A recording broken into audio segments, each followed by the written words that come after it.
to the broiling heat of Earth's closest neighbor, radical weather is the norm in the solar system. We do have our own extremes here on Earth, but they pale in comparison to the fastest, dustiest, wettest, and most brutal alien storms.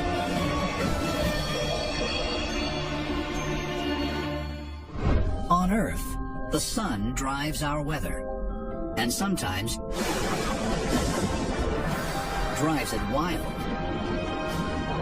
When hot and cold collide in the atmosphere, watch out. This is true locally and globally. But storms on other planets are bigger, badder, and stranger than their counterparts on Earth. Why is that? Because of the sun? If not, what else fuels their fury?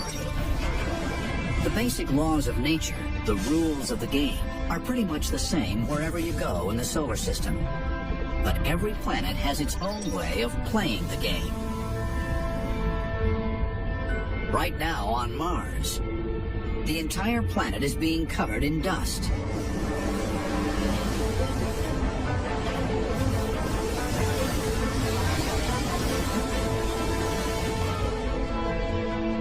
This global dust storm blocks 99% of the sun's rays from reaching the planet's surface.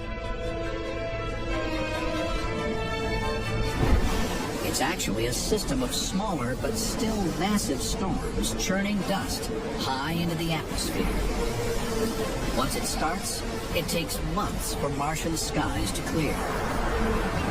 Mars is just the most dramatic weather in the solar system in some senses. It's very rare in the solar system you get a weather event that can take out the whole planet. So if the basic rules of hot and cold are the same on Mars, why is the weather so different from Earth? For one thing, Mars is half the size of Earth. It's also 50% further from the sun, so it's much colder. The average temperature on Mars is minus 80 degrees. That's almost 130 degrees colder than Earth.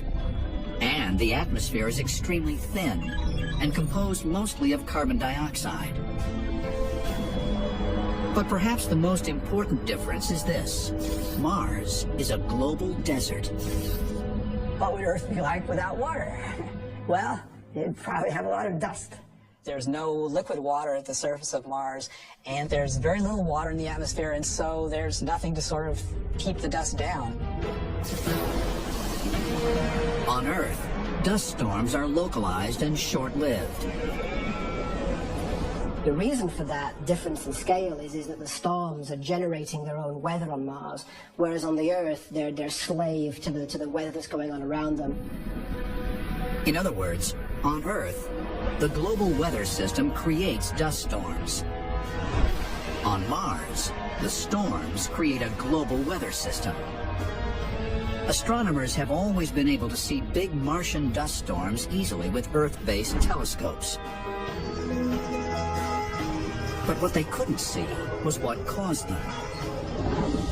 That would require a trip to Mars itself. In 2003, NASA landed 2 rovers called Spirit and Opportunity on the Martian surface. Their mission? To learn more about the geology of the red planet. NASA engineers always assumed that as these 2 vehicles roamed the Martian surface, dust would build up on their solar panels.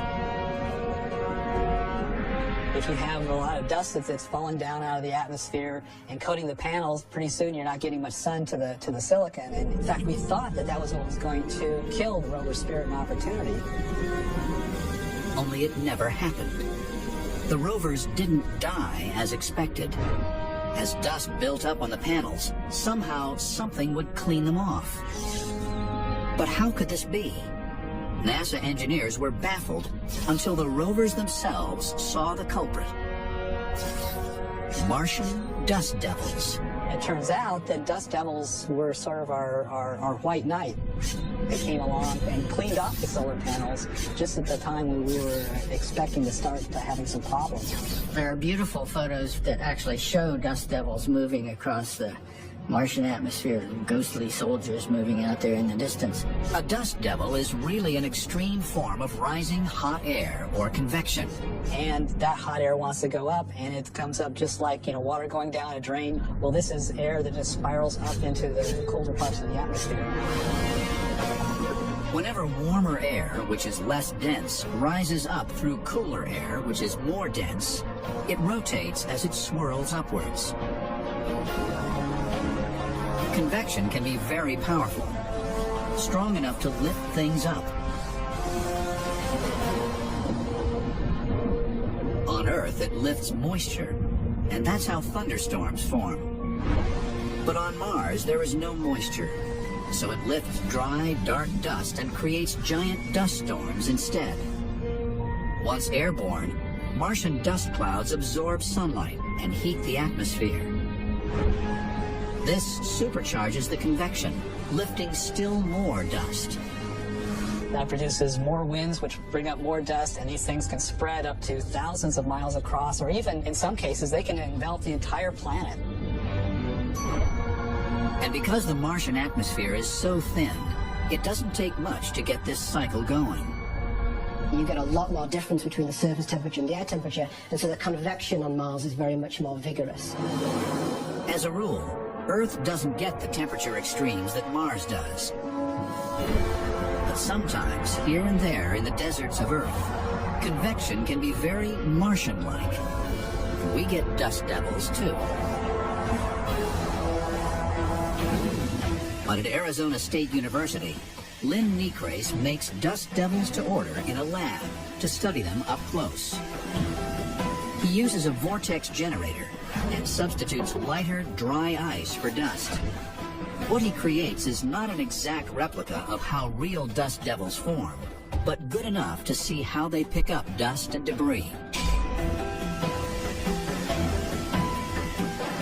Natural dust devils usually form from the bottom up, as opposed to tornadoes, which form from top down. So what happens when we turn this on, we have the airflow starting, and as the airflow starts to rotate from the fans down to the floor, we actually end up having the vortex form. In other words, the vortex generator, basically a huge vacuum cleaner, imitates the swirling action of convection. You can see here there's a wider base where larger particles of the dry ice are being swept up, and it gets wrapped up and tightens as it expands upward. The center of the core is where the majority of the lifting would occur. Martian dust devils have been helpful, keeping the rovers clean. But could they actually be making a mess of the rest of the planet? Some scientists think there are so many at any one time, and they lift so much dust into the atmosphere, that together they trigger these much larger dust storms. It starts wind patterns, and the air's warmer over here, and it's colder over here, and the air starts moving around. Pretty soon you're spreading dust over the whole planet. And we found measurements that indicate there's up to maybe 200 dust devils per square mile per day during some parts of the summer. And they can range from a couple of 100 feet tall to devils that stretch 6 or 7 miles high. You can get just towering monsters of dust devils that we would never see on the Earth. The kind of maximum size dust devils you see on Mars are more like tornadoes on the Earth, where they're going up almost 10 kilometers. So these things are just real monster systems. Back at Arizona State University, scientists blow crushed walnut shells as silicate particles in the Planetary Geology Wind Tunnel to replicate dust and wind conditions on Mars. We can understand and sort of replicate what's going on, then we can, in a sense, understand how the Martian surface has been changing and continues to change as time goes on. Oddly enough, their studies reveal that it's easier for winds to loft larger sand particles into the air than smaller dust particles. This is because there's cohesional forces and static forces between the very small, fine dust grains. We imaged the rover deck and actually found that sand seemed to have bounced onto the solar panels, and we can see the skip marks across the surface. And this is interesting because we don't usually see sand typically reach that high. Dust devils on Earth never have the punch to produce that kind of chaos here. Lucky for us. But what would happen to Earth if a giant Martian-style dust storm did overtake us? If you had dust storms of Martian size on the Earth, you would find your city being enveloped in an orange-tan haze. Air quality plunges as the storm churns. Dust blots out the sun, shutting down photosynthesis. No plants, no food. Temperatures would plummet. 65 million years ago, an asteroid may have struck the Earth, creating these same conditions, wiping out the dinosaurs. It's not going to happen on the Earth, though, because there's going to be rainfall and moisture condensing on the dust grains and so forth and dropping them out of the atmosphere. So it's very hard for something like that to spread in the climate conditions that we have on Earth.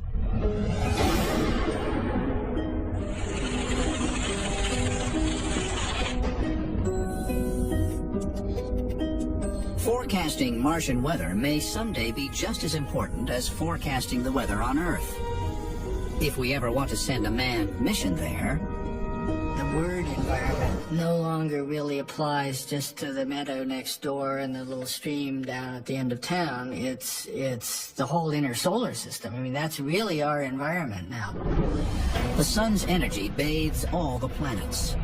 On Earth, it creates hurricanes. On Mars, planet-wide dust storms. But with almost no solar energy, distant Neptune produces violent and powerful winds. Where did they come from? And just how bad are they? If Neptune's winds were to travel to Earth, these alien storms would literally blow us away.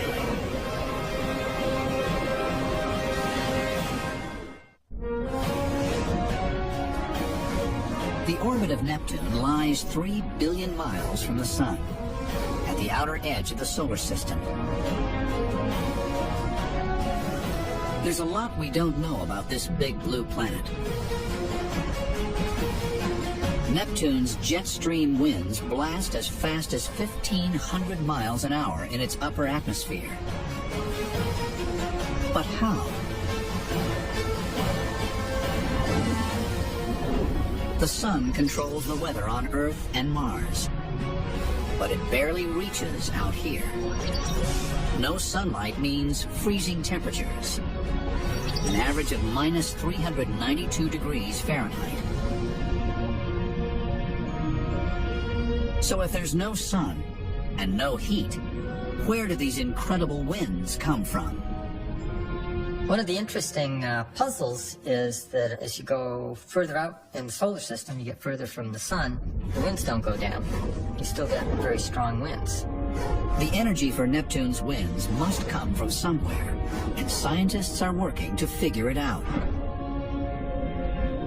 Neptune's energy is certainly not going to be powered by solar radiation. In fact, the energy we detect coming out from the planet in the infrared as heat is 2.5 times the energy coming in from the sun.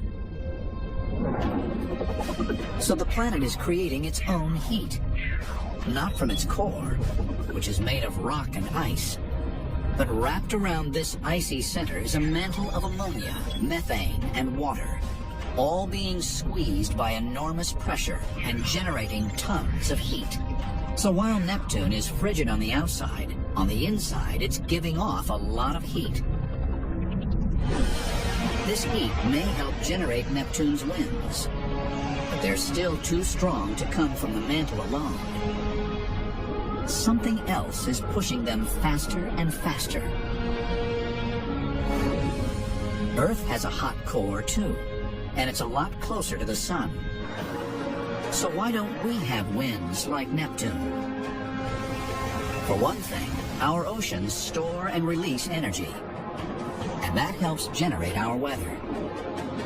That adds energy in places, takes it out in others, in a very complicated system. This complicated system produces a lot of wind. And just where are Earth's fastest winds found? Surprisingly, not over the ocean. They blow instead over the top of a fairly modestly sized mountain. New Hampshire's Mount Washington. The highest winds ever observed by human beings were right here on Mount Washington at 231 miles an hour on April 12th in 1934. Mount Washington Observatory, a private non-profit scientific institution, is responsible for tracking the weather and climate atop the 6,288-foot tall mountain. This remote weather station, accessible only by snow tractor in the winter, has kept daily records for the last 76 years. It's definitely one of the most extreme locations on the planet. We regularly see in the wintertime winds exceeding 100 miles per hour every few days. Nowhere near as ferocious as Neptune, yet still pretty strong. But why does this mountain, 1/5 the size of Everest, produce such fierce gusts? We're at a place where we have winds converging from various directions, coming from the Ohio River Valley, coming down from the St. Lawrence River Valley, coming up the eastern seaboard, all converging here in this area on top of Mount Washington.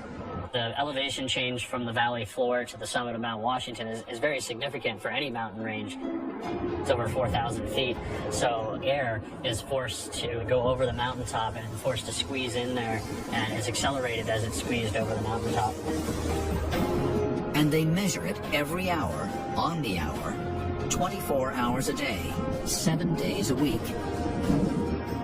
Blowing over 100 out here right now. Ice is forming on the instruments more quickly. It's time to go up and de-ice the instruments. Even though it's blowing over 100, we gotta do it every hour now.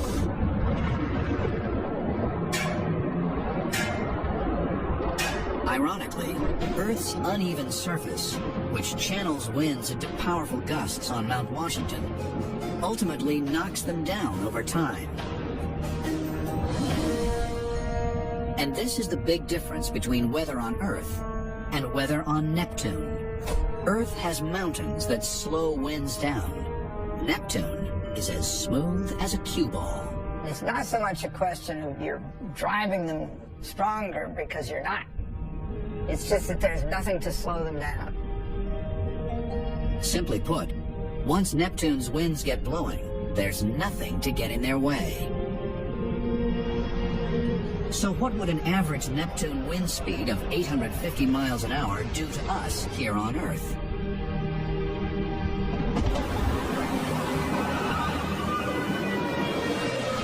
We have parking level winds in the air sometimes of 100 miles an hour. I consider that pretty dangerous.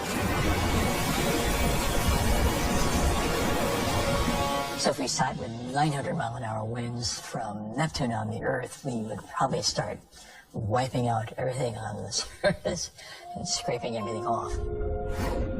Giant Neptune takes wind and transforms it into something extreme and almost unrecognizable. But orbiting just beyond the rings of Saturn is a small moon that does the same thing to rain. This is Titan, where an everyday rain shower would turn Earth into an explosive fireball.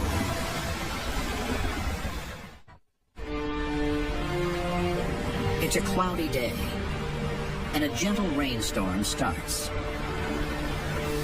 Here on Earth, you'd grab your umbrella and consider it a minor inconvenience. But this isn't Earth, and it's no ordinary rain. You're on Titan, a small moon of Saturn. And in this chemical downpour, you'd need more than an umbrella to protect you. The rules of Earth weather definitely don't apply here. But Earth and Titan are alike in a lot of ways. On Earth, we have a solid surface, a protective atmosphere, and plenty of water. All these things make life on our planet possible. There's really nowhere else quite like Earth anywhere in the solar system. But Titan comes close. Like Earth, it has a solid surface. And that's not all. Titan has an atmosphere that's, in general, very similar to Earth's. In some ways, it's mainly nitrogen like Earth's atmosphere. It's rich with organic material, also like Earth's atmosphere. But similar isn't the same. Here on Earth, our atmosphere has a huge supply of water in it all the time, constantly evaporating and raining back down, like here on the Hawaiian island of Kauai. Today we're on the slopes of Mount Waialeale, which is the cloud-shrouded mountain behind us. It rains over 40 feet a year here. Earth's water cycle starts when warm, moist ocean air rises, forming clouds that eventually condense into rain. The rain falls back onto the land, where it eventually drains back into the ocean, starting the cycle again. When water evaporates, it absorbs solar radiation. When water condenses, it releases all that energy into the atmosphere. And this transfer of heat helps to moderate conditions on Earth. Earth's water stores as much as 80% of the sun's heat, helping keep our temperatures steady from the equator to the poles. Scientists theorize that Titan might have water or some other liquid that might produce a similar effect.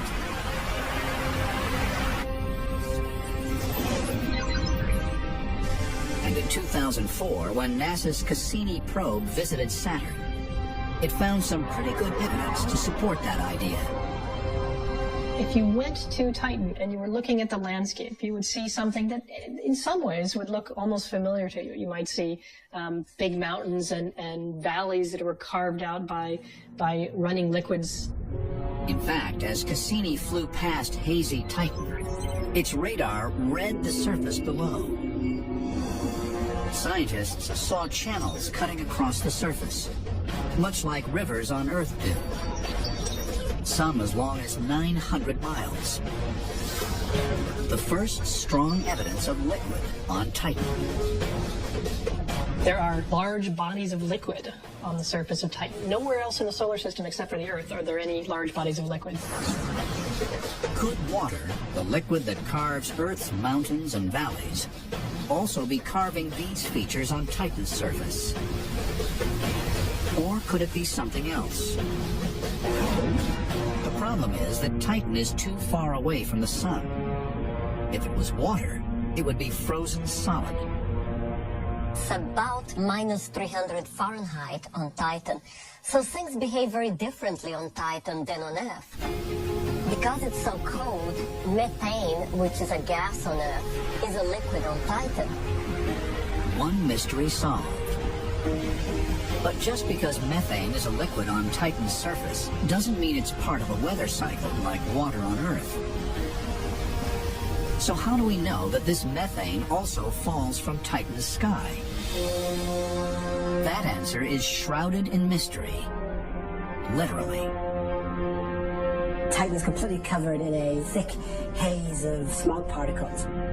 Like a very, very bad day in Los Angeles. Despite the haze, the Cassini probe once again revealed the answer. We can see the upper clouds, and we can see evidence for rainfall because the clouds drop very precipitously. We hypothesize that we're seeing the effects of rainfall. Methane rainfall. We think that Titan has methane monsoons, so we think that sometimes Titan has a lot of rain that is able to carve rivers and leave large fluvial deposits on the surface. Cassini's radar imaging also revealed large methane seas on Titan's surface. If you have liquid methane on the surface, in a lake for example, that methane can evaporate off and become methane gas in the atmosphere. So you have kind of a cycling of methane between liquid phase and gaseous phase and between the surface and the atmosphere. That's very similar to the water cycle that occurs on the Earth. But methane is a flammable gas. So why isn't Titan on fire?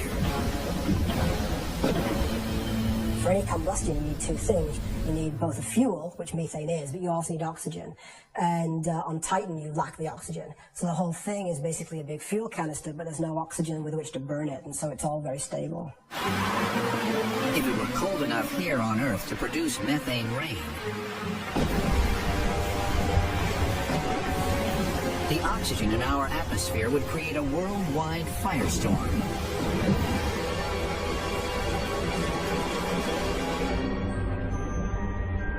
Luckily for us, that can't happen.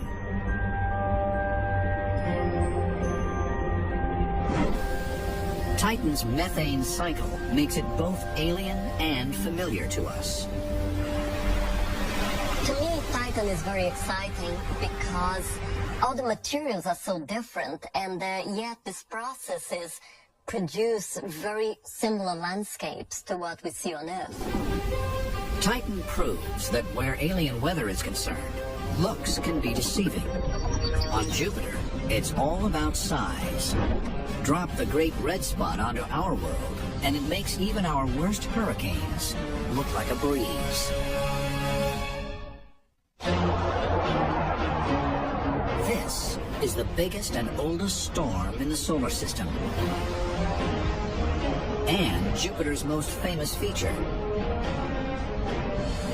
It even has its own name, the Great Red Spot. It's about 2 or 3 times the size of the Earth, which makes it the mother of all storms. We've known about the Great Red Spot in Jupiter's southern hemisphere for more than 300 years. When Galileo invented the telescope, within a few tens of years, people had seen the Great Red Spot, and it's still there. Familiar yet mysterious. Nobody knows how the Great Red Spot formed. But scientists are finally probing below Jupiter's cloud tops to uncover more about this enormous alien storm. The storm is powerful. With wind speeds of 300 miles per hour, it rises miles above the surrounding clouds.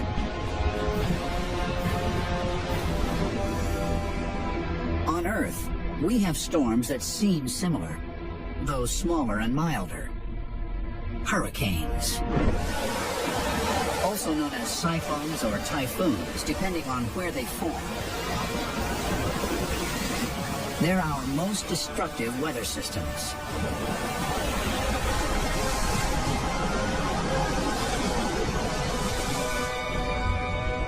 But is there more than just a passing resemblance between Earth's cyclones and Jupiter's red spot?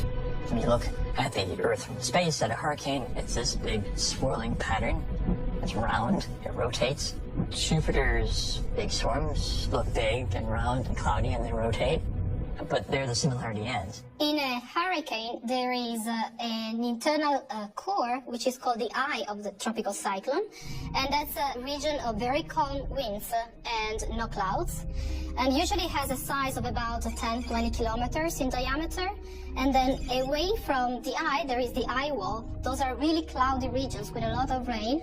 And as you move outward, there is a whole region of about a couple of 100 kilometers with very, very strong winds and very strong rain. Hurricanes draw power from heat in our oceans. But Jupiter has no oceans. And the sun isn't close enough to power a storm as big as the Great Red Spot. So where does it get its strength? Part of the answer is Jupiter's size. It's the largest planet in the solar system, almost as big as all the other planets combined. This mass generates a very strong gravitational pull, which in turn creates interior heat that rises to the surface.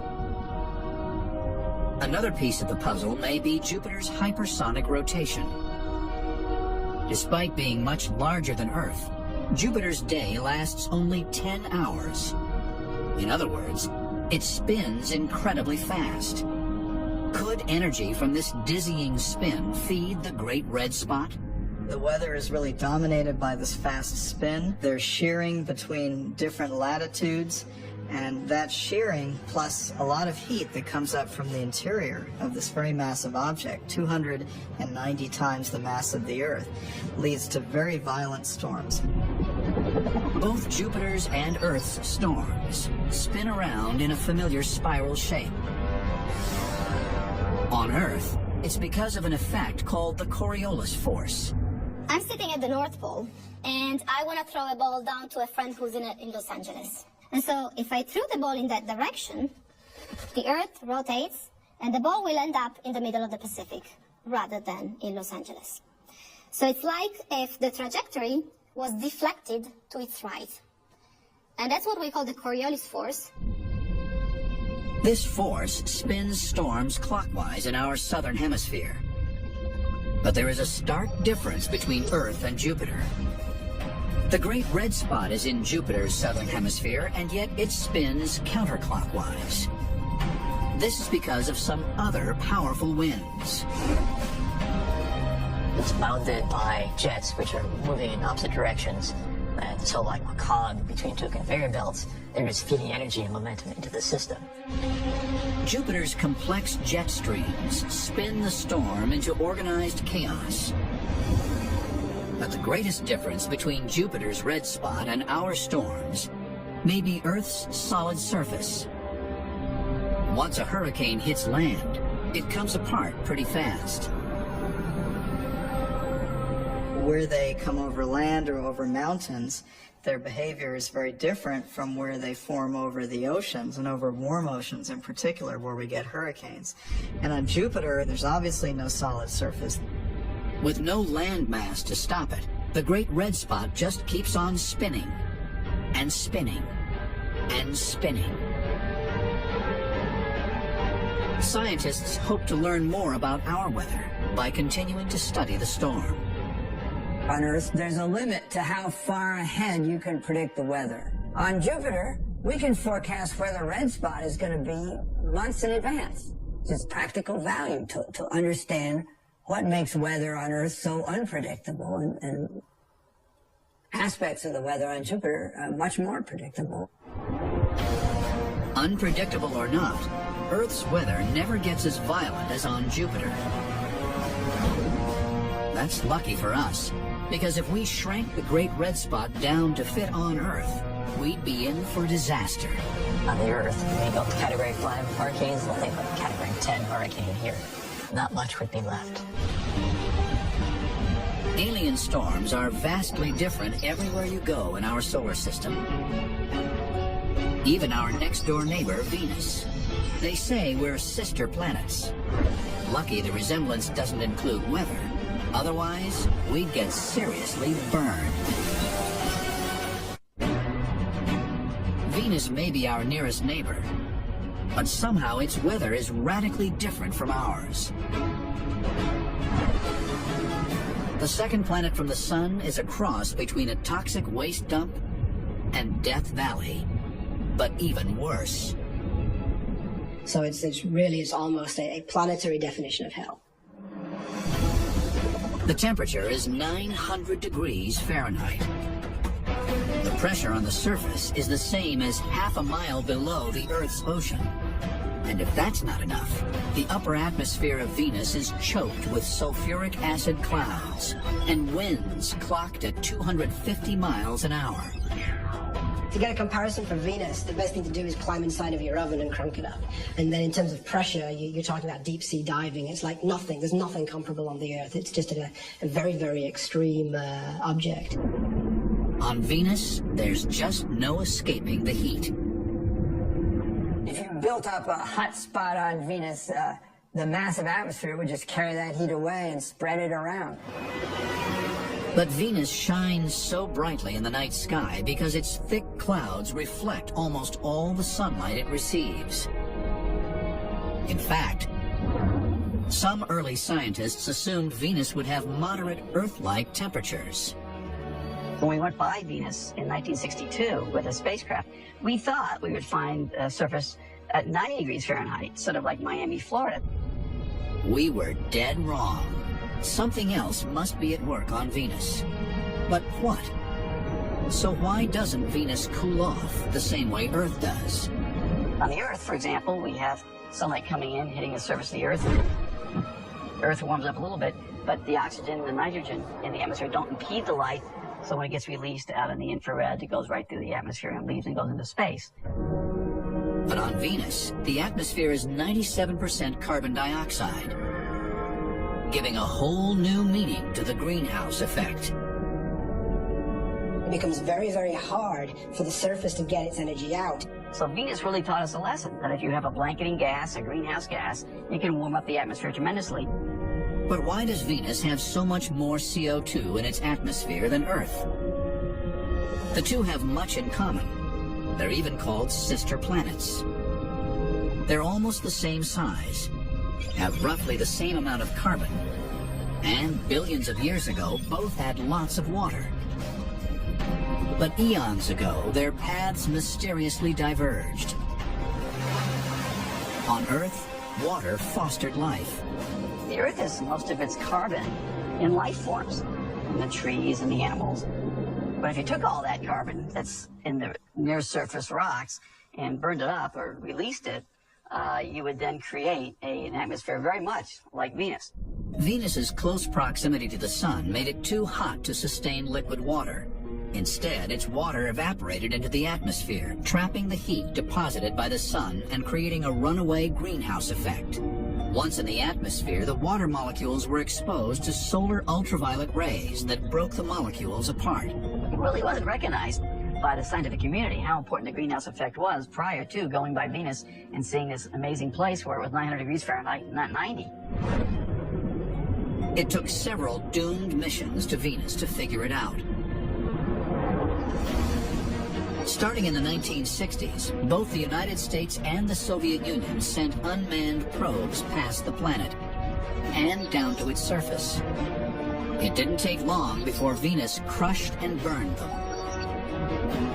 Then, in 1981, the Soviet lander Venera 13 set a record for survival on the surface of Venus. 2 hours and 7 minutes. It was able to take pictures and samples of the surface before being overcome by the heat. You're sitting there with this 900 degrees Fahrenheit heat all around you. It's going to get in there and bake you after a while. Scientists one day hope to send a probe to Venus that can survive its hellish environment, to help us confirm our theory of how this planet went astray. Because if circumstances were just a little different, our sister planet might just be our twin. Remove our atmospheric shield, and you're on the road to hell.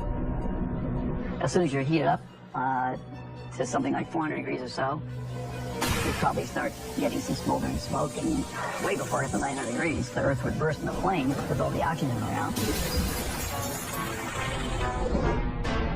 Once the oceans boiled away, the carbon locked in rocks on the ocean floor would cook, and over millions of years re-enter the atmosphere. Probably if you came back to the Earth system after this happened, you'd find a planet looking much like Venus. We're a long ways away from such a drastic change, but it's sobering to look at Earth's sister planet when the sister planet went on a very different track than we did. So cosmic forces turned Venus into a planetary barbecue. But on this violent, stormy world, time and the elements have produced some of the strongest thunderstorms ever measured. Welcome to Saturn.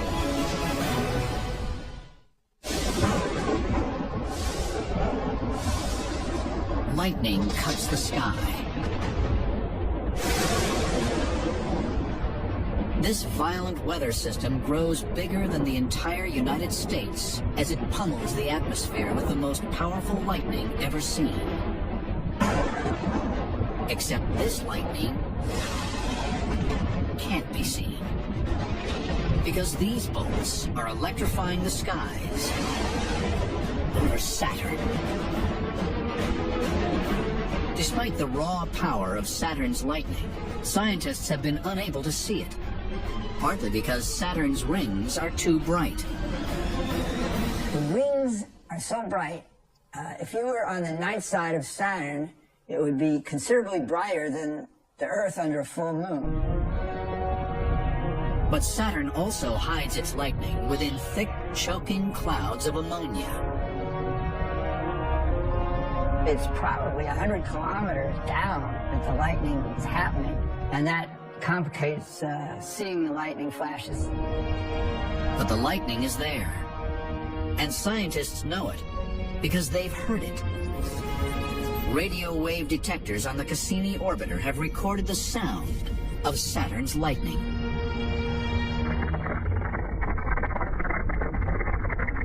We can hear the static of lightning just as you could with an AM radio going down the highway on Earth. And this static reveals the power of the lightning that we can't see. You can measure the energy in those radio waves and compare it with the energy that your radio picks up when there's a thunderstorm around on Earth. And the Saturn ones are big. They're more powerful, maybe 100 times. And Earth's lightning can help scientists understand how storms work on Saturn. Within Earth's storm clouds, just like in Saturn's, updrafts drive moisture higher, causing ice to form. These ice crystals rub against each other, take on a positive charge, and become attracted to negatively charged water droplets lower in the cloud. This sets the stage for a potentially powerful discharge of energy.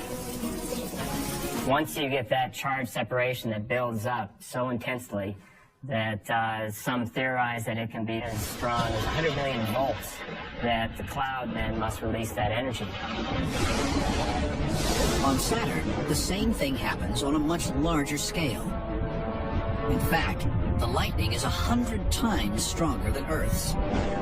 That's a staggering 10 billion volts of electricity. Thunderstorms in Saturn's southern hemisphere span thousands of miles and can last as long as a month. But scientists aren't sure what makes Saturn's storms bigger and longer lasting. It could be Saturn's supersaturated atmosphere.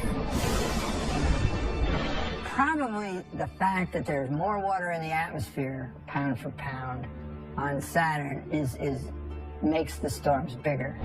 More water droplets means more friction, which means bigger lightning bolts.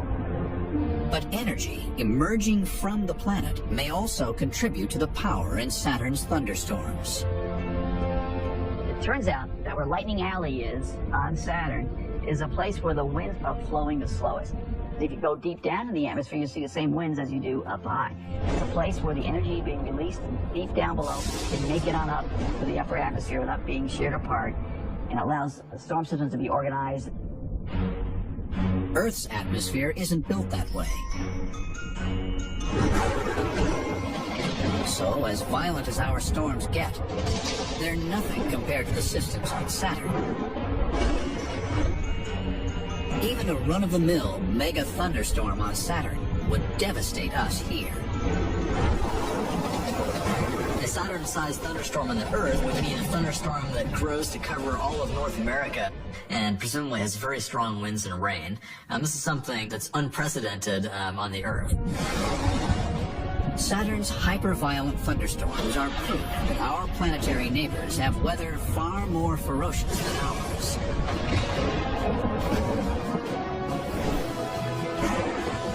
But the laws of physics that create Saturn's storms are the same laws that create our own weather. Massive dust storms, unrelenting winds, killer lightning, powerful hurricanes, and searing heat.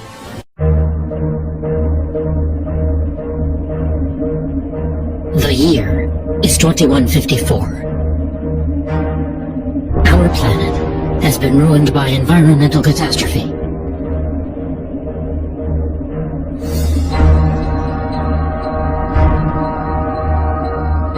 In the movie Avatar, greedy prospectors from Earth descend on the world of an ancient hunter-gatherer people named the Na'vi.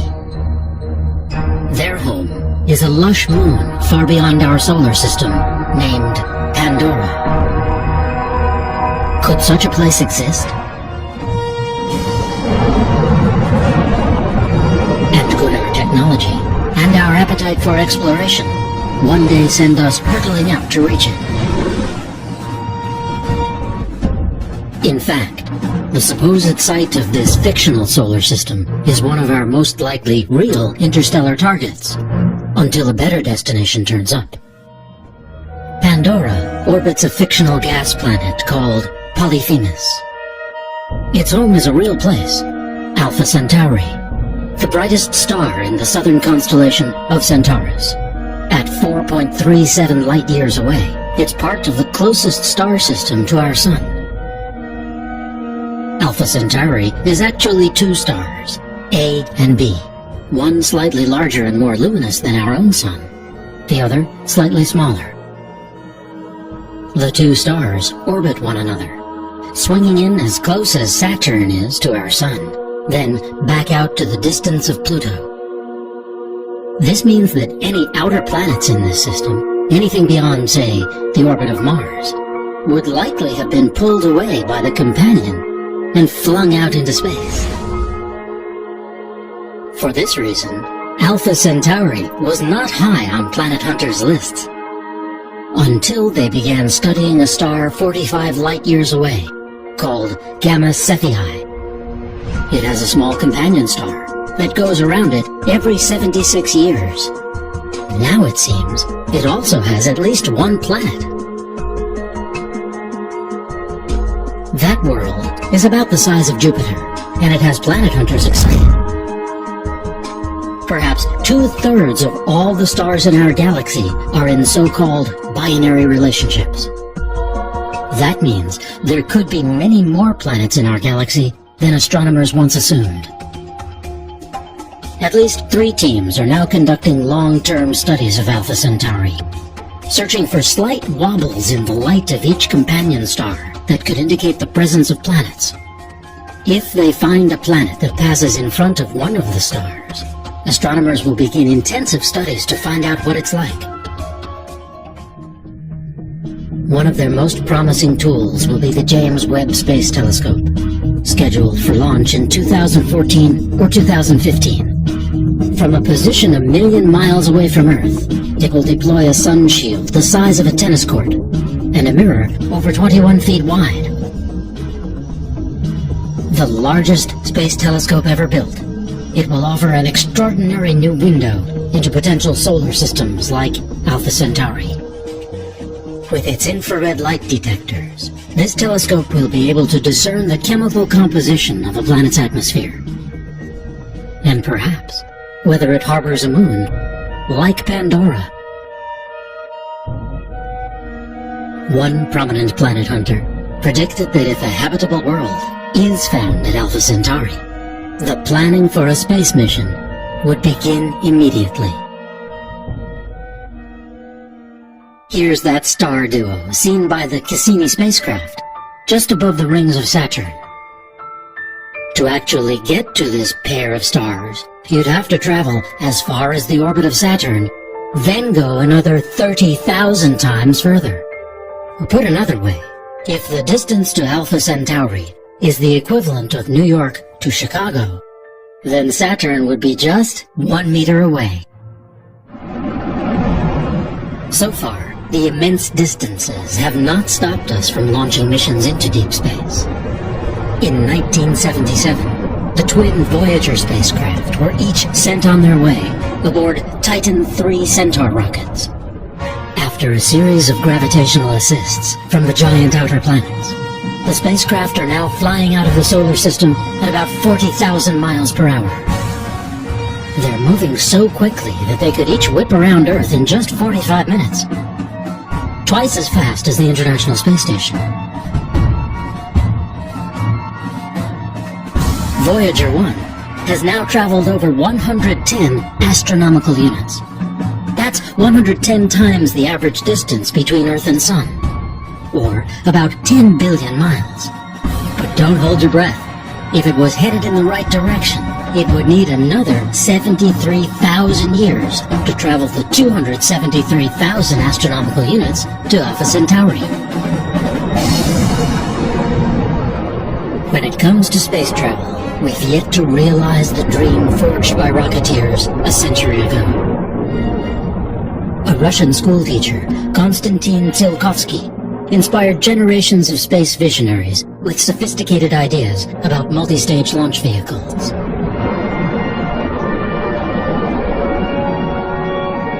He imagined the construction of space stations in Earth orbit, and eventually, vast permanent space colonies. In time, he predicted, we'd evolve into a whole new species, Homo cosmicus.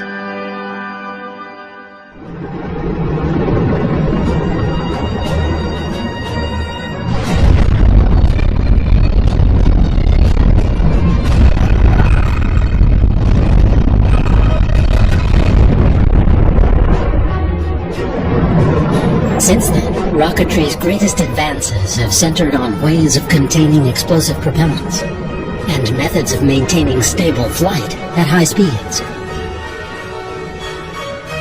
The problem is that chemical rockets are just not efficient for long-distance space travel. To reach the speed needed to enter orbit around Earth, 17,500 miles per hour, the space shuttle must carry 15 times its weight in fuel.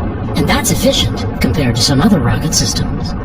And you'd need to be traveling more than 25,000 miles per hour to break free of Earth's orbit and go anywhere else.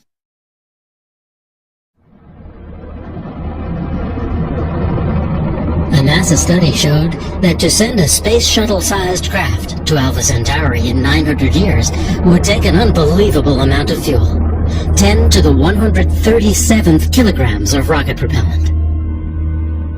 Suffice it to say, it's more mass than is in the entire visible universe.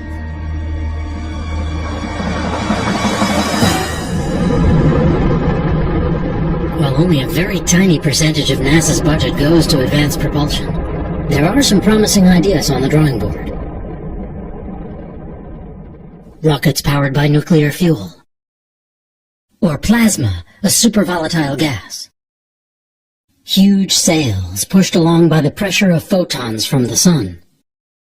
Ion drives. But to reach Alpha Centauri within a human timescale, we'll have to go with the most potent fuel in nature that we currently know.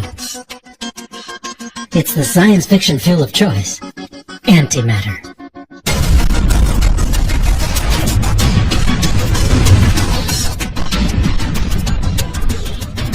In James Cameron's Avatar, hybrid nuclear fusion and antimatter engines power a mile-long interstellar spaceship.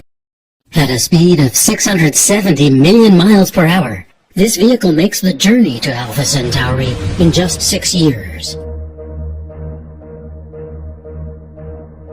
Antimatter really does exist, as the mirror image of the universe we know. It consists of electrons and protons, but with their electrical charges reversed. Whenever it comes into contact with normal matter, the two annihilate each other in a ferocious blast of energy.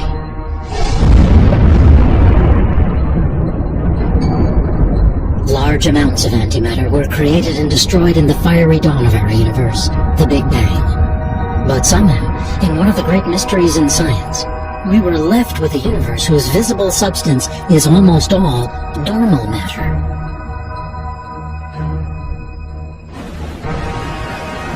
The universe still produces antimatter through powerful collisions, such as a jet from a black hole slamming into a cloud of gas.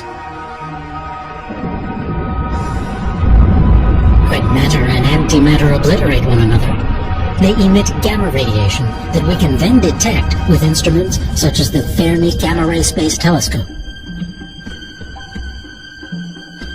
Fortunately, black holes aren't the only way to generate antimatter. In giant labs, like the Large Hadron Collider, scientists accelerate atoms to nearly the speed of light and blast them together to expose their fundamental constituents. Small amounts of antimatter can be made this way, but it's incredibly expensive. With a dedicated facility, the cost of producing it might come down far enough to produce usable amounts. And that's the hope of one researcher. Dr. Gerald Smith has been working for over a decade to find a way to trap this volatile substance and store it in isolation from the rest of the universe.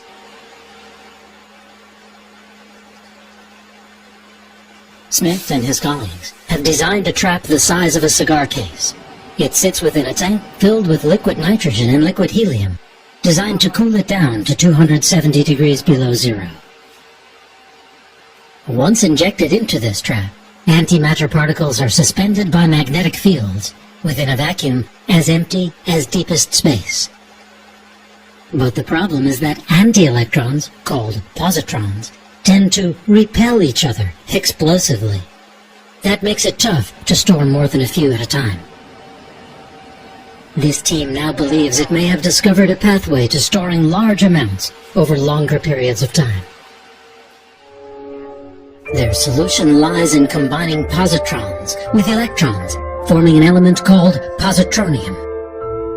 In theory, with the right magnetic fields, these electrically neutral atoms might be held indefinitely. When released under controlled conditions, ultra-high energy antimatter beams could turn out to be ideal cancer killers, or lead to revolutionary industrial applications.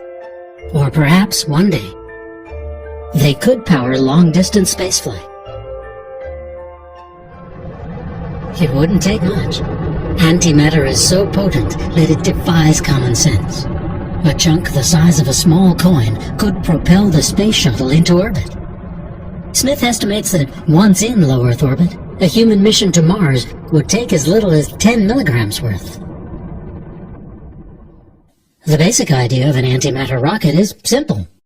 A beam of positrons is released into the engine core, where it annihilates the surface of a metal plate. That creates an explosion that propels the craft forward. Another design uses a sail. A cloud of antimatter particles reacts explosively to its surface, propelling it forward.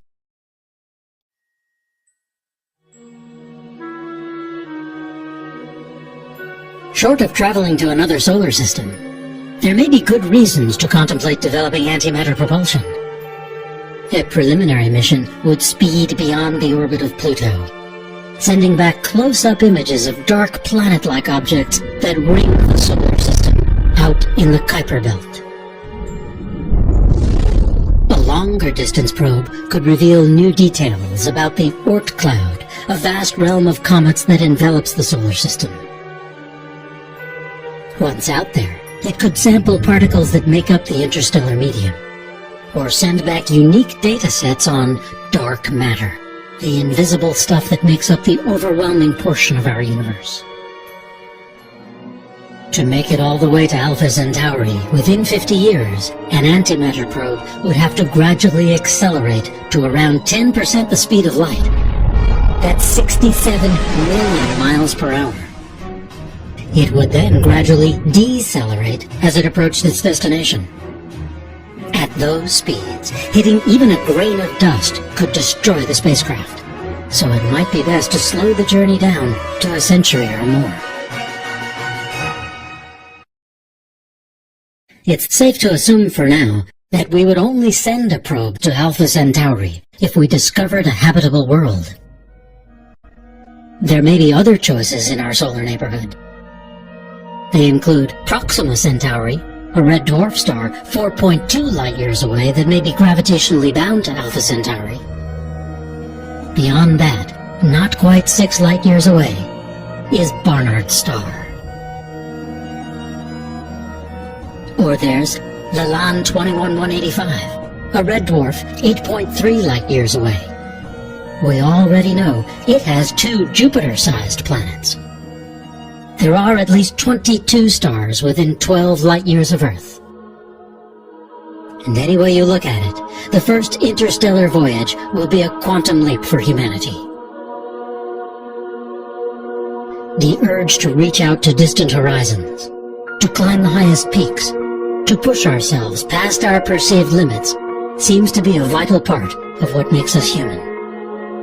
Yet, explorers of old set off not just because it was there. At times it was greed, hunger, fear, or despair that propelled them outward from their homelands and allowed them to endure their long journeys. Whether we attempt to make this leap to the stars may come to depend on how we regard this planet. To the physicist Stephen Hawking, the journey is imperative.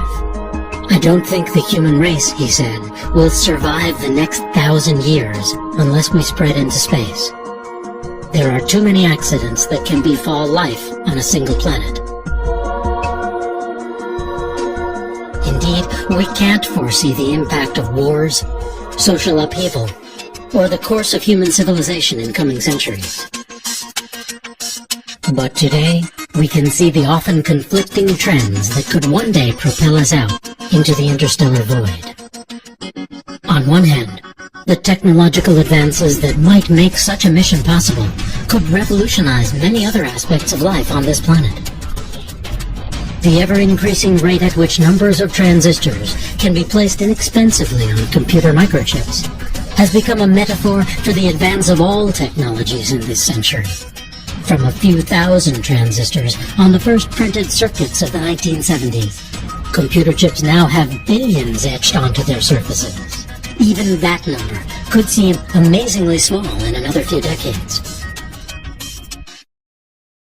Many observers forecast a steep rise, even an acceleration, in the pace of invention and basic research, and for whole new solutions to the problems of energy, food production, health, and more. On the other hand, major periods of scarcity may loom. In the 20th century, the world saw the largest increase in its human population, from less than 2 billion up to 6 billion. The world's population is now around 6.8 billion.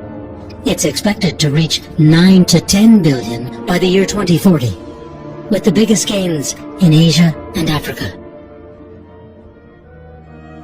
According to a recent UN report, the world will have to produce 70% more food by the year 2050, and at least that much more energy to sustain its population. The scarcity of just simple clean water in some regions is already frightening. Now throw in environmental impacts, like rising sea levels, or the spread of deserts linked to a gradually warming climate. The culprit, to most scientists, is rising emission of greenhouse gases like carbon dioxide since the start of the Industrial Revolution. This map charts rising temperature readings from the year 1885 through to the present. In some places they've gone up by as much as 2.5 degrees Fahrenheit. Computer models project the trend out to the end of this century. Depending upon population growth, energy use, and conservation, temperatures could rise anywhere from 2 to 11 degrees more. Will technological advancements allow us to halt the degradation of our natural environments and increase the carrying capacity of our planet? Will we find ways to mitigate the impacts of war, natural catastrophes, or political upheavals? No doubt, if or when we launch our first mission beyond this solar system, the occasion will spur reflection on who and what we have become as a people, as a planet, just as the first missions to the moon and our neighboring planets once did. At first, we'll send a probe designed to relay basic information on what's there, on a world whose light we have only studied from afar. As this cosmic emissary makes its way across the void, we on Earth will continue to struggle in our pursuits of happiness and prosperity, or of mere survival. When it arrives, will scan the data for evidence of a world like our own, one that may harbor life. How will our perspectives on that world, and upon our own, have changed?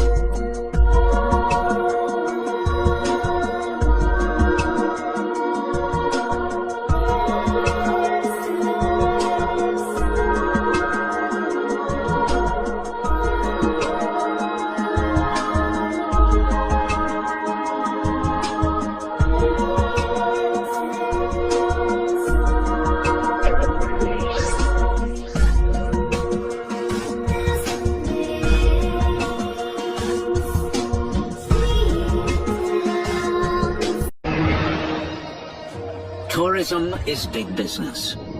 There's almost nowhere on Earth you can't go. But the ultimate destination may be 100 kilometers above your head. Space tourism visionaries are creating the next generation of holidays that are out of this world. The getaway of the future will be a trip to the stars. The opportunity to rocket far from the Earth. The 21st century spaceman could be you. This could be the ride of your life.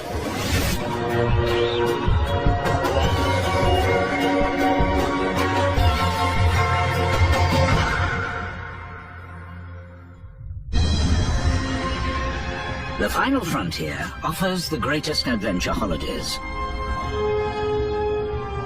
Check into a luxury billion-star space hotel. Catch a game of football in zero gravity. Or treat your partner to a date with a difference by taking them to dinner, trillions of kilometers from home. The Wright brothers didn't think there'd be hundreds of people having a meal going to London. I think that in my lifetime you will see resort hotels in orbit.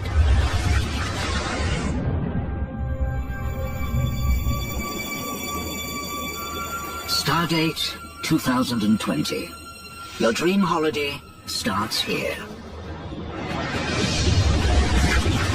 Just $4 million buys a seat to fly a couple of 100 kilometers into outer space.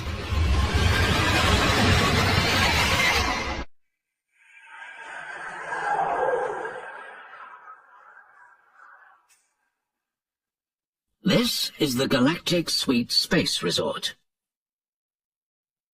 Your room is a super deluxe pod, with zero gravity as standard. And this room comes with the most incredible of views. The resort orbits the Earth every 80 minutes. It's possible to watch not just one spectacular sunset, but 15 every day. And this isn't science fiction. It's about to become science fact. In the Spanish city of Barcelona, a team of space architects are hard at work designing a space hotel fit for the stars.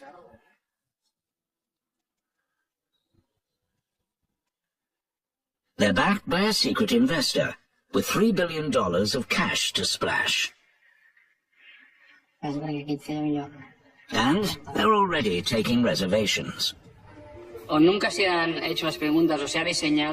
before has the space been designed for tourists,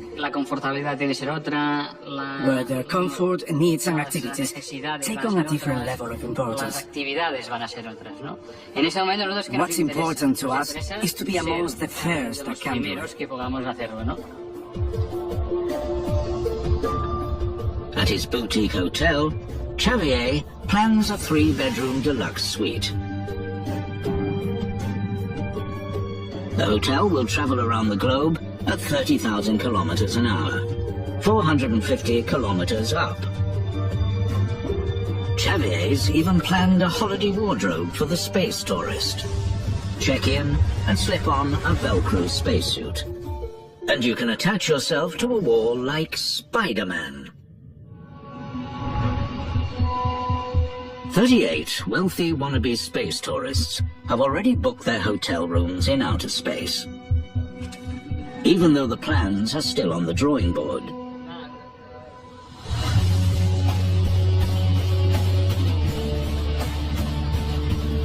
But across the Atlantic, one man is betting on making your space vacation dreams come true even sooner.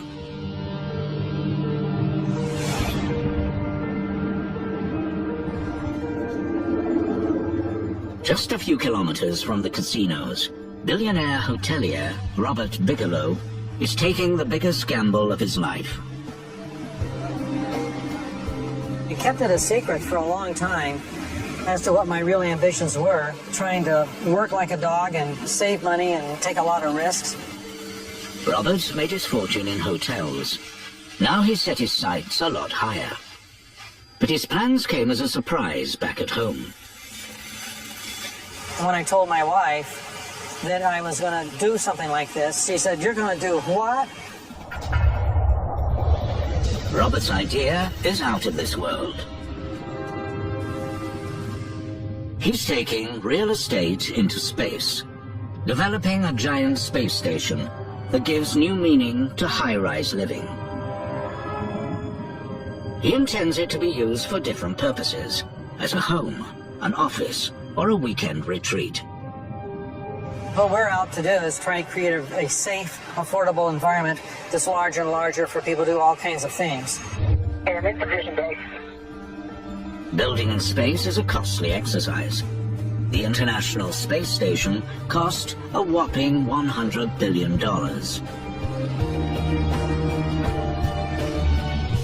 Robert needed a design that would be far easier to construct and one that wouldn't break the bank to build.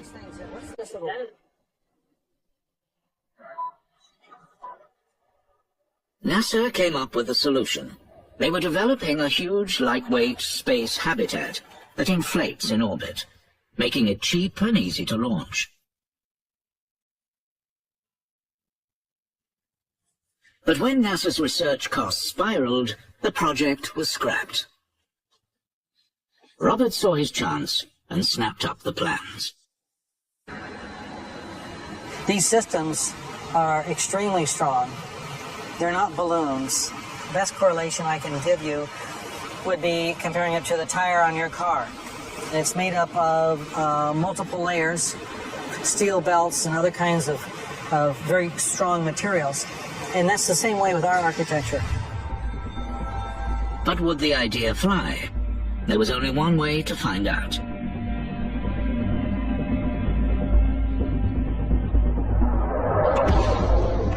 In 2006, Robert launched a prototype, hitching a ride on a Russian rocket. In my mind, I thought, there's going to be all kinds of things going wrong. We're going to fail. To everyone's amazement, not only did the station inflate, but it also managed to broadcast extraordinary live footage back to Earth. Biggest shock was, oh my God, what we're doing is working for real. It can't get any better than this. Now Robert is building the real thing, a full-sized place in space. The launch party is planned for 2014, and the onboard entertainment promises to be spectacular.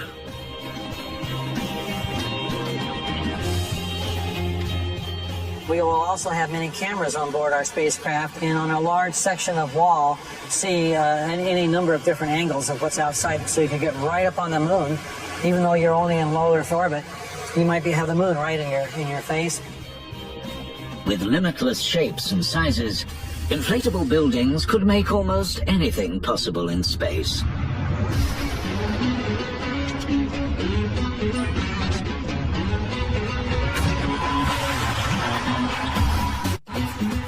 Imagine experiencing new sports that can only be played in the zero gravity of space.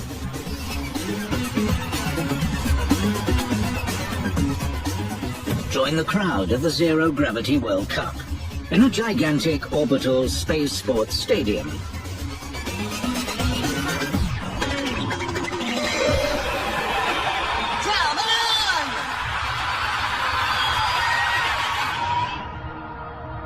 This is the dawn of a new era of space tourism.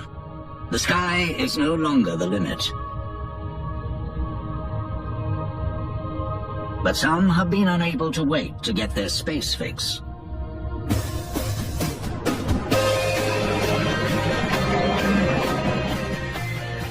In 2006, Iranian-American entrepreneur Anousheh Ansari became one of the first space tourists.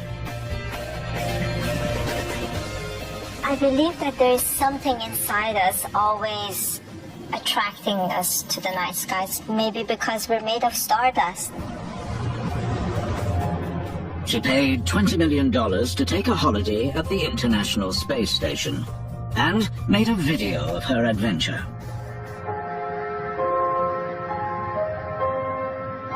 Just having the opportunity to fly from one end of the station all the way to the other, it was great. And I tried to go really fast and show off that, you know, I'm made to be in space. I'm made to be an astronaut.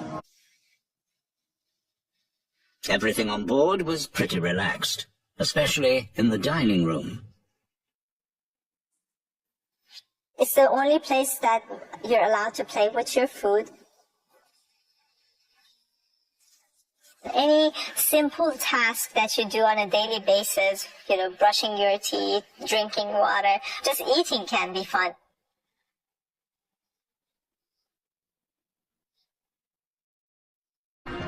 And in space, there's not much space. But this is a room with a view. This is my sleeping bag right here, right by the best view from the world. And I can see the clouds, the Earth rotating by, I see the curvature right there. That was actually my favorite time to just, you know, look at the night skies. I felt like, you know, I could live in space forever. Anousheh's trip cost her a cool $2 million a night.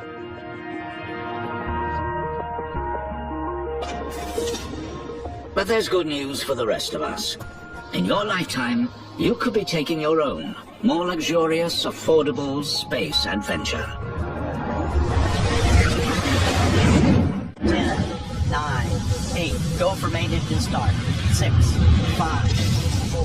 One thing stands between you and the ultimate holiday in space: gravity. To overcome it costs a fortune. $500 million per shuttle launch. The rockets use vast amounts of fuel, held in gigantic throwaway tanks. It's clear that for space tourism to take off, some clever thinking was needed.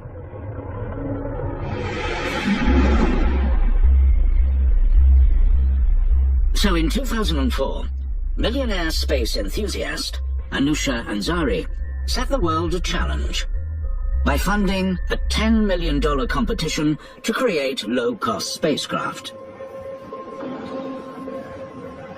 The only thing that can drive innovation is competition. To make access to space faster, safer, easier, and cheaper.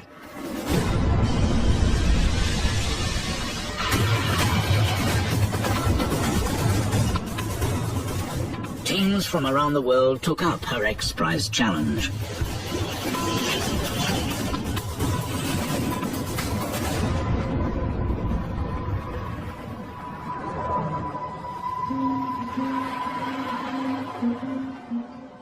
But in Mojave, California, maverick engineer Bert Rutan was ahead of the game. He was already working on a secret spacecraft. Can you do a dog? A dog? Bert is an aviation legend. You might say he's light years ahead of the competition. Okay, I'm gonna do a lion. Okay, you ready?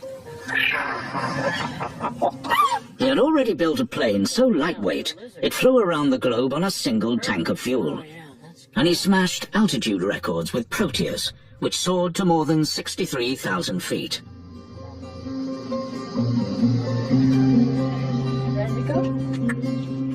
Now, he's set his sights on sending tourists into space. Listening to those that have been in space, the way they describe it It seems life-changing to look down on the planet.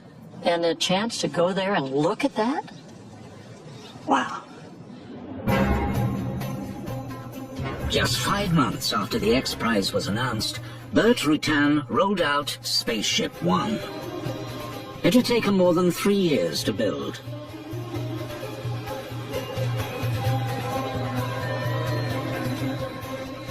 To escape Earth's gravity, Bert used an ingenious design, with not one plane, but 2. An aircraft would carry the space plane beneath its fuselage and release it at 50,000 feet to rocket into space.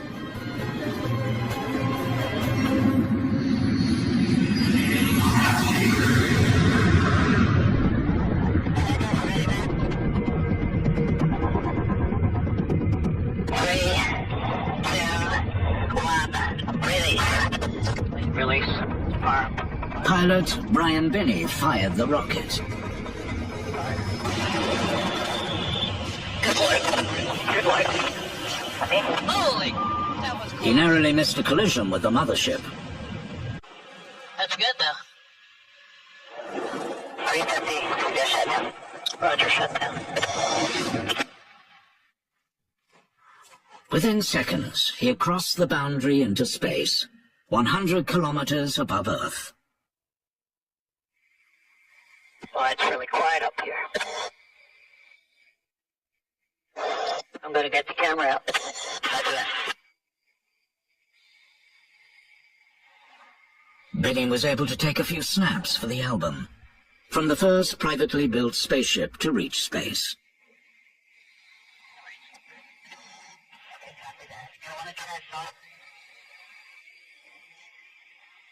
RCNC on. Copy that, Brian. It's moving in its screen. The CTN's the little ones are looking fine. 3, 2, 1, coming down. The civilian race for space had been won.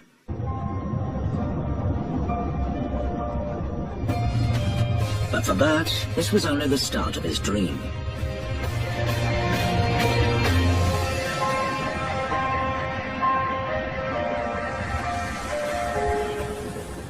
If I could please invite onto the stage Bert Rutan, the designer of the first private spaceship, Spaceship One. Bert? I'll tell you something. I have a hell of a lot bigger goal. And you know what that goal is? I absolutely have to develop a manned space tourism system that's at least 100 times safer than anything that's ever flown manned to space, and probably a lot more. I have to do that. Bert's ambitions are shared by billionaire entrepreneur Sir Richard Branson, and together they have set their sights on helping you reach the stars.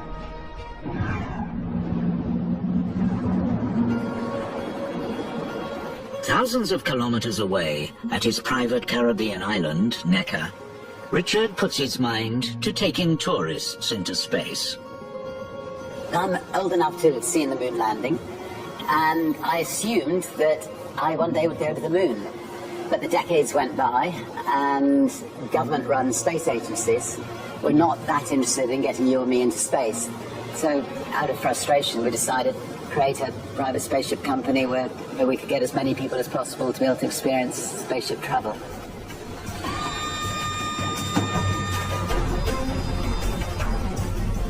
This is Richard's dream, to use Bert Rutan's spaceship technology to take you on the trip of a lifetime.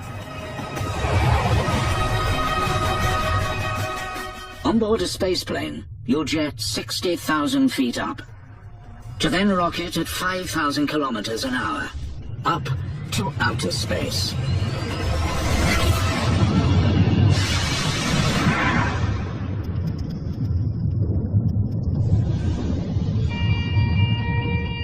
Pop your seatbelt and float in zero gravity.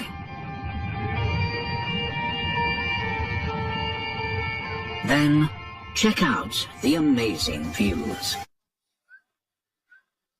You'll coast 104 kilometers above Earth for 6 whole minutes.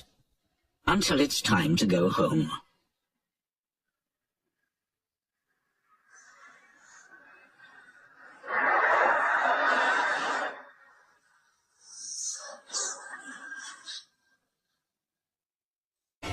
The spaceship will glide serenely back to Earth, and my guess is that quite a lot of them will be itching to get back up again.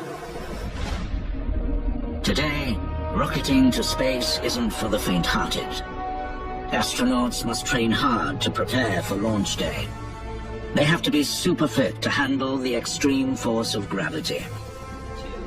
1, 0, booster ignition, and liftoff of Discovery. At Richard Branson's business banks on just about anyone being able to fly, regardless of age or levels of fitness. Something Dave Clark, who must find future passengers, is all too aware of. What if we had the spaceships and we had all these people signed up and then nobody was actually physically able to fly?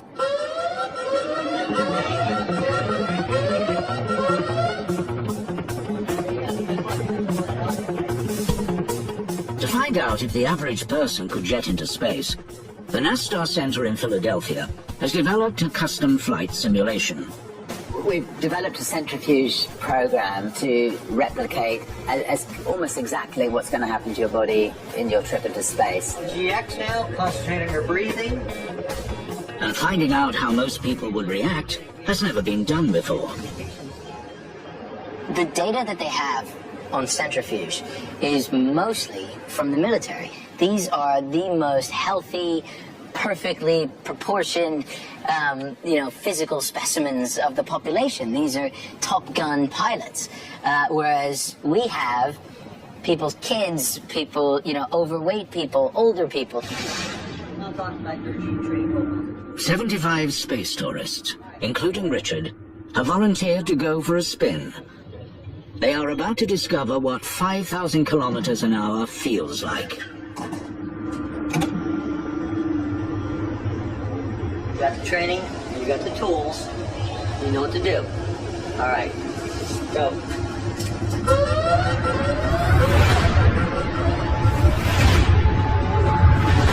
We're at Mach 2, climbing at 80,000 feet.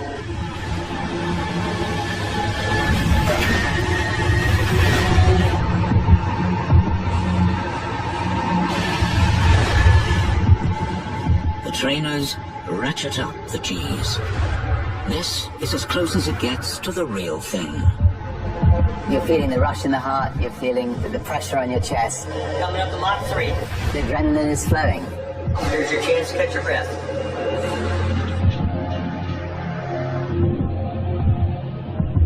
Thank you very much, Richard. Tell us, what was it like? It was wonderful. I mean, it's so important to go through that so that when you actually go into space, you can just lie back and enjoy the whole experience and not be worried about, is your body going to cope? Richard sails through the test. But will the oldest volunteer, scientist Professor James Lovelock? He's 91 years old, and he's hoping he too will be able to fly to outer space. Space tourists will feel the power of G-forces.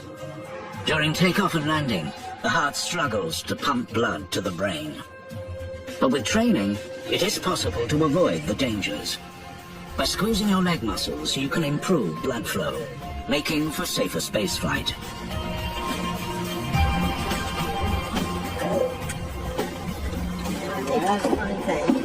Welcome back to Earth, astronaut.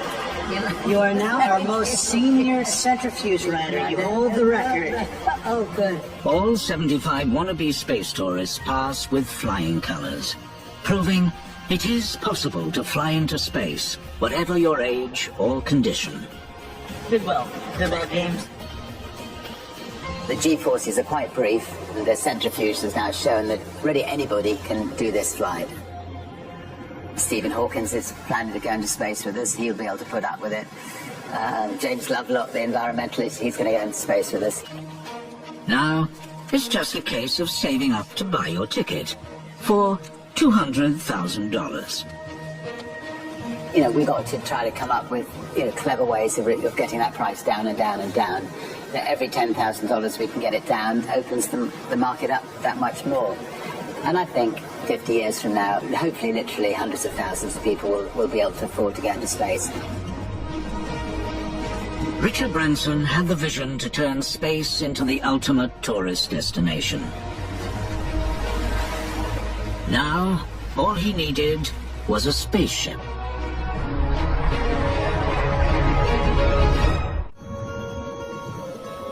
Back in Mojave, following his X-Prize win, Bert Rutan and his team started engineering his space tourist dream. What we're doing is important because it's doing something that's never been done. Bert's prize-winning prototype, Spaceship One, carried just one pilot into space. There's not enough room for space tourists, so Bert scales up his spaceship and creates a version for 6 passengers. And it's built with the sightseer in mind. Each passenger gets a window seat next to an aisle. It's double the size of its predecessor, so it needs a bigger, twin fuselage mothership. But safety is always a top priority.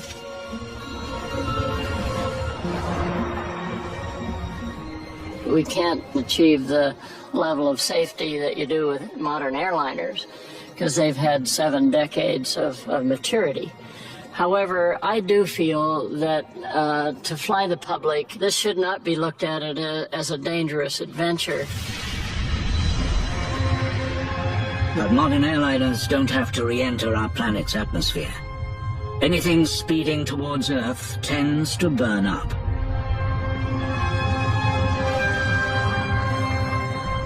Bert's determined to ensure his spaceplane will be hundreds of times safer than spaceflight today. So, he has developed a revolutionary way for his spaceship to re-enter the Earth's atmosphere slowly.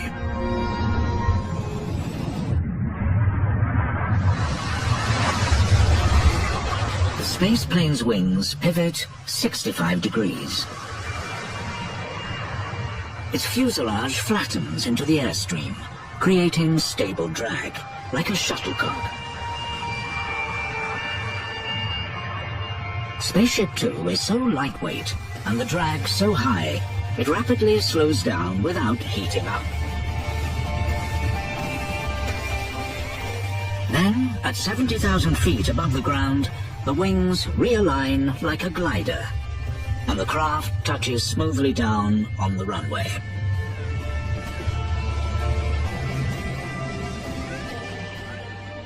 My solution was to find the very safest way to land a manned spaceship. To me, it was the simplest way of doing a difficult job. October 2010. It's taken 5 years to develop Spaceship Two. Today, she's leaving the hangar for her maiden voyage. At Mojave Spaceport, there is only one question on everyone's lips. Will she fly? Richard and Bert have gambled their reputations, and a small fortune on the odds that she will. They are about to find out. Standing next to Bert, watching it get higher and higher and higher. Obviously, Bert was understandably extremely nervous. I was nervous for him and for us. 45,000 feet above their heads, it's the moment of truth. 10 seconds. We are armed. Release. Okay, it's gone. All good. Beautiful. Yeehaw! That's great. She flies perfectly. We got word back that it was flying absolutely beautifully. It was a tremendous moment. We really are close to the dream becoming a reality. Beautiful job, Steve.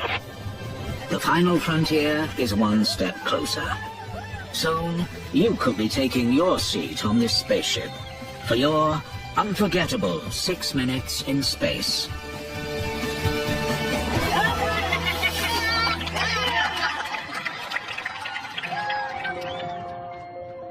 But for these stargazers, this is only the beginning. If they have their way, you could travel on their spaceship to an orbiting hotel for the ultimate space vacation. A lot of my life has been about dreams. If you don't dream, you don't make anything.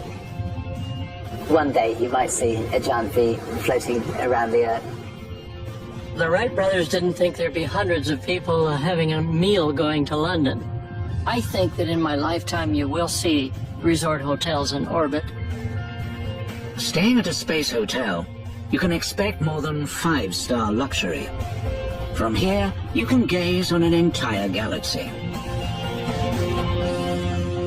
I think the important thing about being in a space hotel is that you have massive windows, and so you can look out at the universe around you and marvel at it. And once you've been there, space travel agents will be booking your trip to the next holiday hotspot.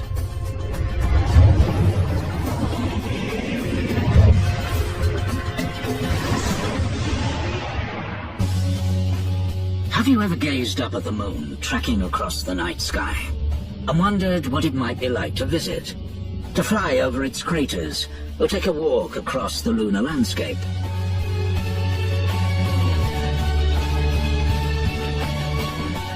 At 400,000 kilometers from Earth, it would take you days to get here. So once you get here, you're going to want to stay around. In Las Vegas, Robert Bigelow thinks he can offer you the perfect place to stay. His inflatable space station could open as the first moon hotel. What you have is an entire station that's really a potential lunar base. We would use low Earth orbit as the trial place of assembling these craft. And with a few modifications, we can turn these stations into bases. Once you land here, Hotel Moon will offer the latest in cosmic comfort. This is one resort where they really will have thought of everything, including the breakfast buffet.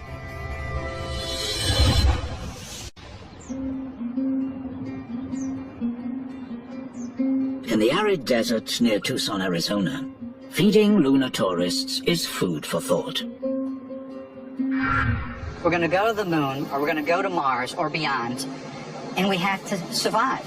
And unless we're going to carry a picnic basket of fresh vegetables and processed foods, which we can't do in the long term, we're going to have to grow our own. If you're going to enjoy fine dining on the moon, you'll need a space food expert like Dr. Gene Giacomelli. He knows how to grow crops that are out of this world. I find this very exciting, to be able to use agricultural technologies to grow plants to feed people like we do on Earth, but to bring that to space. On Earth, our atmosphere filters out dangerous solar radiation that would otherwise wipe out crops, rainforests, and woodlands. But on the moon, there's no protection.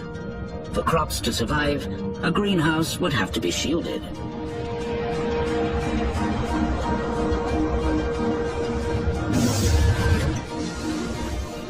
Buried underground to protect it from the sun, it could nurture crops with very little help from people.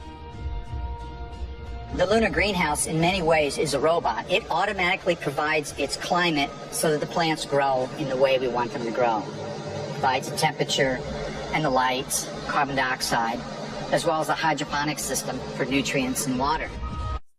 Gene and his team have already built a prototype lunar greenhouse. On the moon, it would assemble itself, pre-packed with seeds ready to germinate. These plants don't even need soil. They can hang inside plastic envelopes, their roots bathed in nutrient-rich water. But there it is. Nice roots, Dr. J. We're growing tomato, sweet potato, strawberry, and lettuce. And this certainly isn't a full diet, but it does offer the crunchiness of a salad, carbohydrate with sugar, and strawberry as a sweet fruit. Lunar crops will generate drinking water and convert carbon dioxide into breathable oxygen, giving you not just a taste of home, but keeping you alive in space wherever you go. The system certainly can be used on Mars and the Moon, but why not beyond? Why not in space stations and intergalactic traveling spaceships, providing food and life support for the space travelers?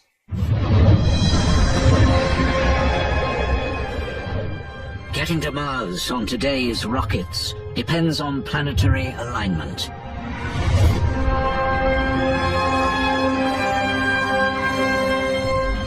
The flight is only possible every 2 years, and the trip takes 7 months. Once there, you wouldn't be able to set off for home until Earth realigns again, 18 months later. So engineers and scientists have been looking for a much faster way to fly.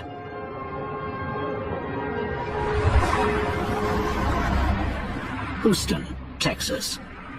Behind these shops, in a seemingly bland warehouse, a multi-million-dollar experiment is underway that could put Mars on your space trip itinerary.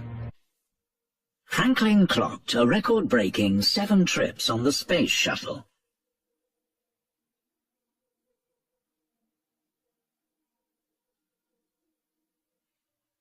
As the wheels touched down on his final NASA mission in 2002, his need for speed grew. He needed a faster set of wings. Right off the bat, we know that we need something entirely different, something that would get us to speeds that are maybe 10 times faster than what we could do today. Scrapping conventional thinking, Franklin throws away the rulebook and works out what the problem with speed boils down to. The fundamental issue of rocket propulsion is that you want the exhaust to be very hot, and the hotter the better. So, Franklin cooks up a revolutionary new rocket engine. It's powered by one of the hottest things known to man, plasma, and it's about to be fired up inside this vacuum chamber. The rocket is powered by hydrogen gas, which when heated turns into pure plasma.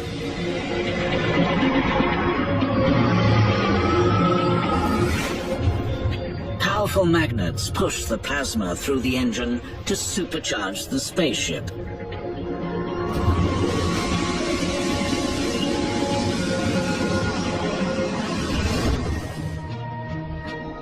Plasma is so powerful, you could jet around 4,000 kilometers in a minute and rocket to Mars at 200,000 kilometers an hour, slashing a 7-month flight to just 39 days, with 2 weeks rest and relaxation when you get there.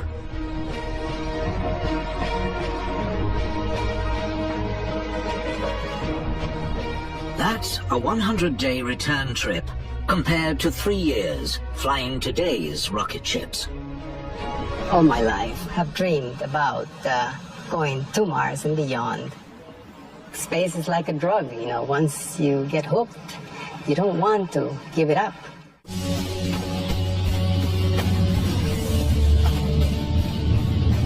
In Los Angeles, science fiction is becoming science fact. NASA scientist Dr. Kevin Grazier advises Hollywood on science fiction. And he thinks what you see on the big screen could be just around the corner. The days of a few astronauts, cosmonauts going into space, that's over. In the not too distant future, we're going to see you, me, regular people going into space. Kevin thinks science will let us boldly take a holiday where no man has done so before. A really far-out propulsion system that NASA has actually looked into is antimatter. Buckle up for a journey on board your intergalactic space liner powered by antimatter. A look under the bonnet reveals a magnetic chamber that contains antiparticles.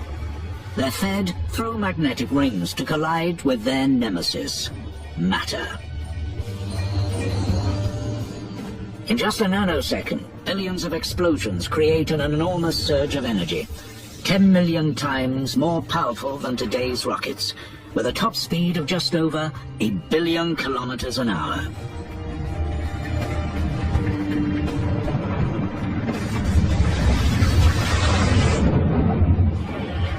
Distances to the planets are puny compared to the distances to the stars and galaxies beyond. If we're going to go to places further than our solar system, we're going to have to speed things up quite a bit. Enter wormholes. Even flying at light speed to our nearest major galactic neighbor, Andromeda, gives new meaning to long haul.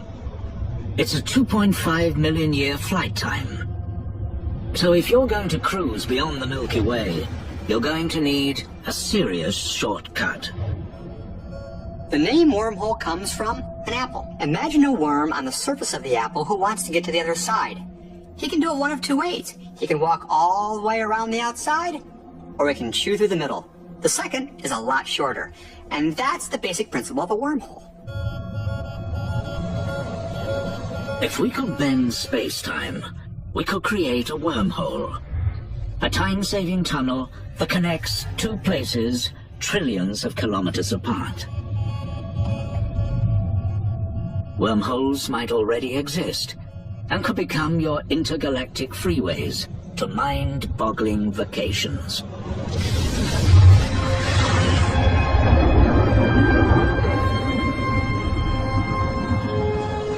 One day you might board your shuttle for Wormhole Express at LAX or Heathrow, take that shuttle to your Starliner,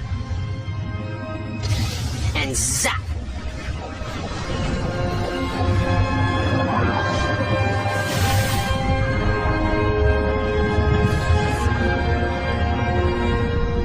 Do you fancy a vacation trillions of kilometers from Earth?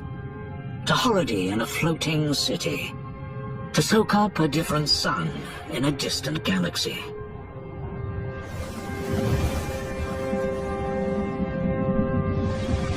In the future, we may think nothing of traveling throughout the universe. By having fun in space, tourists could create unimaginable new inventions that would reshape our world. Just as the home computer was initially used for simple gaming, it's now the bedrock of our everyday lives.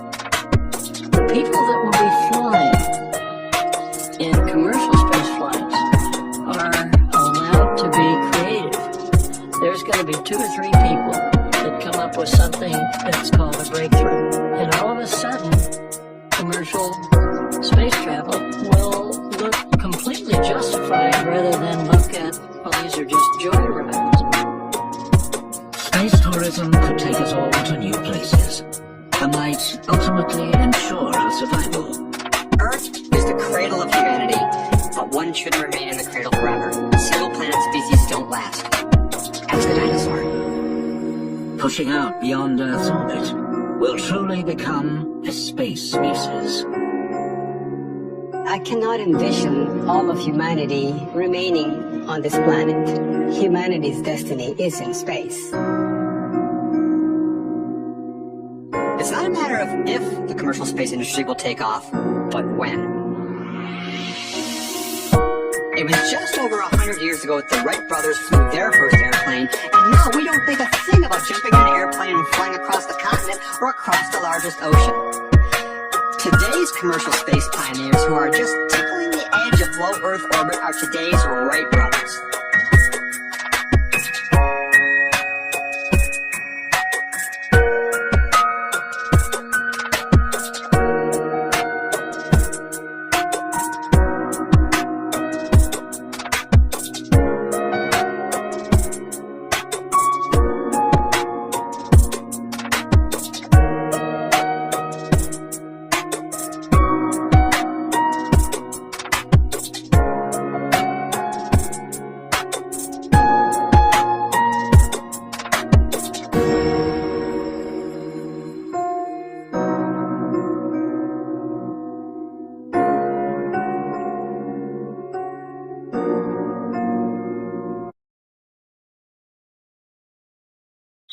Watching the night sky when there are no bright lights and the atmosphere is clear can be a fascinating experience. Look at the sky on a dark, clear night. Observe it carefully. You will see the entire sky dotted with countless twinkling objects. These objects are called stars. Some stars are bright and some not so bright. The star-like objects which do not twinkle are planets. The stars, the planets, the moon, and other objects in the sky are called celestial objects. If you observe the moon continuously for several nights, you will notice that there is a visible change in the shape of the moon every day.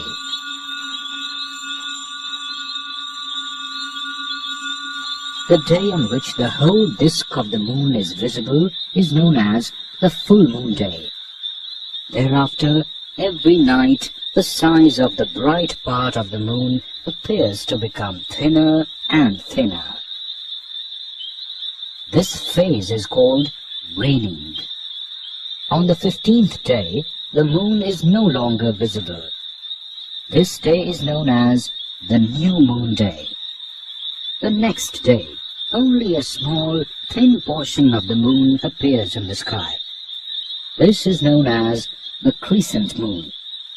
Thereafter, every night, the size of the moon grows larger.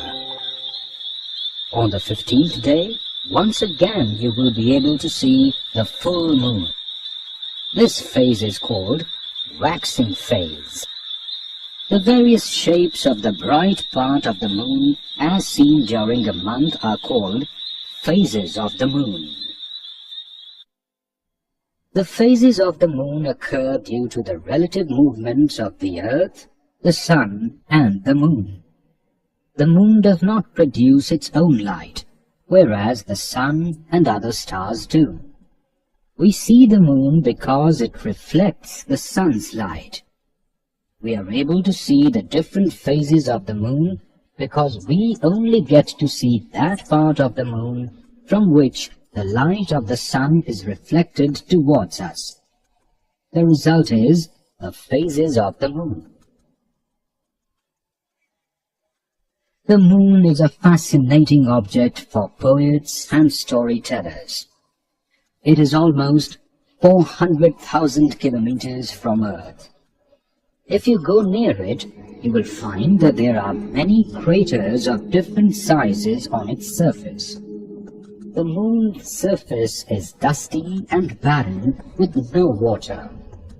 It has a large number of steep and high mountains. Unlike the Earth, there is no atmosphere on Moon. Look at the lunar module of Apollo 11. Observe the footprints in the sand. They are Neil Armstrong's footprints. He was the first man to walk on the moon. Notice how even after 40 years, the footprints are still clear. They look clear and shall remain so for millenniums. This is because there is no air on Moon to blow the footprints away. The sun and the celestial bodies which revolve around it form the solar system. The solar system consists of a large number of bodies such as planets, comets, asteroids, and meteors. The gravitational pull of the sun keeps these celestial objects revolving around it. A planet has a definite path in which it revolves around the sun. This path is called an orbit. The time taken by a planet to complete one revolution is called its period of revolution. Besides revolving around the sun, a planet also rotates on its own axis. The time taken by a planet to complete one rotation is called its